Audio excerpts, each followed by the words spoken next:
Hello dear teachers, my name is Jayesh Bhatt and I am a teacher. और आज मैं आपसे बात करने वाला हूं 5 ऐसी मेजर प्रॉब्लम्स जो हमारे इंडियन एजुकेशन सिस्टम में है, जिन पर हमें काम करने की जरूरत है अगर हम चाहते हैं कि हमारा जो इंडिया है वो सुपर पावर बने। तो पहली प्रॉब्लम जो आज हमारा इंडिया फेस कर रहा है that is rat race. Rat race का मतलब होता है हम 10th क्लास को कंप्लीट करते हैं, 12th क्लास को कंप्लीट करते हैं, ग्रेजुएशन कंप्लीट करते हैं, पोस्ट ग्रेजुएशन कंप्लीट करते हैं और उसके बाद पीएचडी कंप्लीट करते हैं और आफ्टर दैट उस पढ़ाई को कंप्लीट करने के बाद हम पाते हैं कि हम वहीं पर हैं। सो सबसे बड़ी problem that is rat race. हम भाग रहे हैं लेकिन हमें ये नहीं पता हमें जाना कहाँ है। एजुकेशन का मतलब होता है purpose. What is the purpose? भगवान ने आपको, मुझको, हम सबको एक पर्पस के लिए भेजा है, लेकिन दुर्भाग्य की बात यह है, मुझे ये बताते हुए बड़ा दुख होता है कि आज हमारा एजुकेशन सिस्टम हमारा पर्पस सॉल्व नहीं करता है। हमें ये नहीं बताता है कि why we are here on the earth. तो अगर रैट रेस से निकलना है तो हमें हमारे एजुकेशन सिस्टम में कुछ ऐसे बदलाव करने पड़ेंगे जिससे हमें पता लगे कि हमारी स्ट्रेंथ क्या है, हमारा पर्पस क्या है। एग्जाम्पल के तौर पे मैं आपके साथ एक स्टोरी शेयर करता हूं। एक बार क्या होता है, जंगल में एक टेस्ट ऑर्गेनाइज होता है और उसमें 4 तरह के जानवर पार्टिसिपेट करते हैं: बंदर, हाथी, जिराफ और मछली। और जब टेस्ट का रिजल्ट आता है तो आप हैरान हो जाएंगे। बंदर का फर्स्ट रैंक आया होता है, हाथी जो होता है वो फेल हो जाता है और गुस्सा आता है उसको, फेल होने के बाद बहुत गुस्सा आता है। जिराफ फेल हो जाता है, साथ में डिप्रेशन में चला जाता है। मछली फेल हो जाती है और मर भी जाती है। मुझे लगता है कि आपको पता होगा वो टेस्ट किस चीज का था। जी हाँ, वो टेस्ट था पेड़ पर चढ़ने का। बंदर बहुत आसानी से चढ़ गया, हाथी और जिराफ और मछली के लिए चढ़ना बहुत मुश्किल था। मछली बेचारी मर भी गई। क्या आपको नहीं लगता यही हाल हमारे करंट एजुकेशन सिस्टम में? सबको एक ही लेवल पर जज किया जा रहा है। अब हमें टीचर्स के साथ साथ गार्डनर थ्योरी की जरूरत है। गार्डनर थ्योरी क्या है वो मैं आपको एक्सप्लेन करता हूं। एग्जाम्पल के तौर पे एक गार्डनर को पता होता है कि कौन से प्लांट्स इंडोर प्लांट्स हैं, कौन से प्लांट आउटडोर्स प्लांट है। क्या हम आउटडोर प्लांट्स को इंडोर रख सकते हैं? तो आप कहेंगे रख तो सकते हैं, लेकिन रखने के बाद वो जल जाएंगे। आज हमारे साथ बच्चों के साथ यही होता है। क्या होता है, सबको, अगर आपके अच्छे मार्क्स आए, 70 से 80% आए, साइंस ले लो। 60 से 80 के बीच में आए, आप कॉमर्स ले लो। अगर और कम आए तो आर्ट्स ले लो। हमें इस मैथडोलॉजी को बदलना पड़ेगा, हमें इन चीज़ों पर काम करना पड़ेगा। और इसी रेट रेस में एक और सबसे बड़ा जो प्रॉब्लम है हमारे एजुकेशन सिस्टम में वो है कंपैरिजन। कंपैरिजन बहुत किया जाता है, उसका बच्चा ये, उसका बच्चा वो, और इसके चलते हुए हमारा बच्चा रह जाता है। तो हमें इस चीज़ पे काम करने की ज़रूरत है। सेकेंड चीज़ जो हमारे एजुकेशन सिस्टम में सबसे बड़ी प्रॉब्लम है that is rote learning. Learning about the facts, यानी आप जितना ज़्यादा लर्न करेंगे और जितने अच्छे तरीके से आप उसको कॉपी में लिख पाएंगे तो आपकी फर्स्ट रैंक आएगी। यानी मार्क्स इस चीज़ के मिलते हैं जितनी अच्छी तरीके से आपने उन फैक्ट्स को याद किया है। आज आप मुझसे कोई भी क्वेश्चन पूछिए, मैं आपको उसका आंसर 1 मिनट के अंदर अंदर दे दूंगा। कैसे दे दूंगा? मैं गूगल पे जाऊंगा, गूगल पे सर्च करूंगा और आपके पास उसका इंफॉर्मेशन दे दूंगा।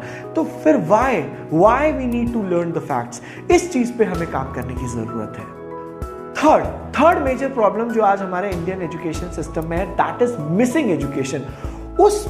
यानी 1947 में जो मकाले ने हमें जिस तरह से एजुकेशन सिस्टम दिया था और उनका सिर्फ यही पर्पस था कि वो हम लोगों को एक जॉब सीकर की तरह क्रिएट करें या फिर हम लोग एक स्लेव की तरह रेडी हो। लेकिन अब ज़माना बदल गया है, अब हमें क्रिएटिव थिंकर्स की ज़रूरत है।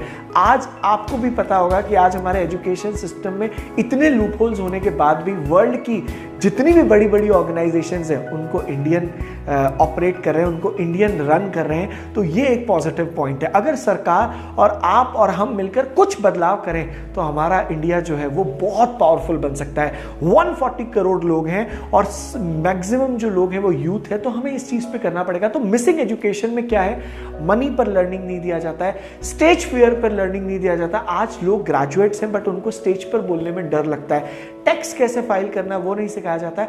करियर काउंसलिंग पर सेशंस नहीं होते। अगर करियर काउंसलिंग पे सेशंस हो और हमें एक पीपीटी के थ्रू बताया जाए कि भैया देखिए इतने सारे कोर्सेज अवेलेबल हैं और उसको देखकर, उसको समझकर हम अपना करियर चूज कर सकें। तो ये एक मिसिंग एजुकेशन पे काम होना चाहिए। Fourth major problem that is learning from sports. मैं आपको बताना चाहूंगा when I was in school I used to play cricket and badminton and volleyball.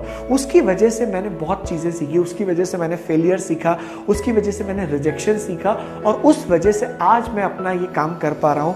आज पूरे इंडिया में हमारे 300 प्लस सेंटर्स हैं, 10,000 से ज्यादा बच्चे हमारे पास डायरेक्टली और इनडायरेक्टली ऑफलाइन और ऑनलाइन पढ़ाई करते हैं। उसका रीजन है स्पोर्ट्स, क्योंकि स्पोर्ट्स क्या करता है, हमें खेलना सिखाता है। स्पोर्ट्स हमें लाइफ में चैलेंजेस को फेस करना सिखाता है। स्पोर्ट्स हमें पेशेंस सिखाता है। स्पोर्ट्स हमें सिखाता है कि लाइफ में अप्स एंड डाउन्स आएंगे। तो अगर हम स्पोर्ट्स को हमारे एजुकेशन सिस्टम में एक अच्छा वेटेज देने लग जाएं, गेम्स को वेटेज करने लग जाएं, ब्रेन रिडल्स पे काम करना शुरू करें, पजल्स हो, तो मुझे लगता है कि और एजुकेशन सिस्टम में बदलाव आएगा।